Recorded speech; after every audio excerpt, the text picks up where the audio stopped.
হয়, আমি ওদালগুৰি জিলা বিপিএফ কমিটিয়ে মাত্ৰ আজি যে আমি প্ৰাক বিহু যে এই অনুষ্ঠানটো পাতিছে এইটো নহয়, প্ৰত্যেক বছৰত আমাৰ যিমান মানে জাতি জনগোষ্ঠীৰ যিমান উৎসৱ আছে সেই উৎসৱবিলাকো আমি প্ৰত্যেক বছৰে পালন কৰি থাকে।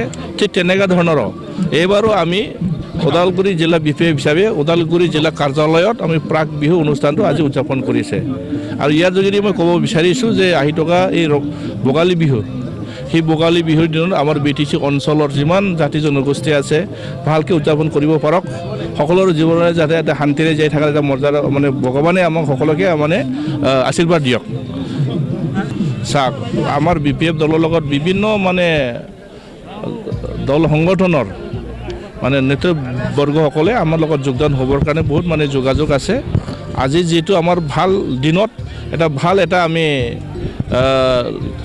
আমচুৰ কেন্দ্ৰীয় পৰ্যায়ৰ মানে কেন্দ্ৰীয় কমিটিৰ উপসভাপতি আমাৰ শফিকুল ইছলাম ডাঙৰীয়া আজি BPF দলৰ আদৰ্শ আৰু নীতিটো ভাল পায়, তেখেতে আমাৰ দলৰ লগত যোগদান হৈছে। মই এইটোও ক'ব বিচাৰিছোঁ, তেখেতৰ জীৱনত মানে ৰাজনীতি জীৱনত যদি সফল হওক, আমি যিমান পাৰে সকলোকে যাতে এটা ৰাজনীতিভাৱে তেখেত যি উদ্দেশ্যলৈ আগবাঢ়ি আহিছে যাতে সকলো ভালকৈ এটা কাম কৰা এটা যাতে পৰিৱেশ আমি BPF দলৰ পৰা আমি দিয়া হ'ব, ঠিক তেখেতসকলে আৰু ভালকৈ আগবাঢ়ি যাব পাৰক, ইয়াকে মই কামনা কৰিম। চাওক, এইটো হাইকমাণ্ডৰ ওপৰত নিৰ্ভৰ কৰিব। আমিতো বাৰে বাৰে কৈ আছোঁ, আমাৰ হাগ্ৰামা মহিলাৰী ছাৰে যি ধৰণৰ কথাবিলাক কৈ আছে আপোনালোকে নিশ্চয় গমেই পাইছে।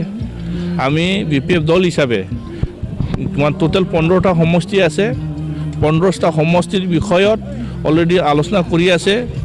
এইটো সকলো সমষ্টিতে কি ধৰণৰ আমি ৰাজনীতিকভাৱে মানে কি ক'ব, এইটো আমি ৰাজনীতিকভাৱে যি ধৰণৰ মানে প্ৰাৰ্থীটো দিয়া হ'ব, এইটো আমি BPF দল হিচাপে কেইজন প্ৰাৰ্থীটো দিয়া হ'ব মানে আহি থকা দিনত গম পাব।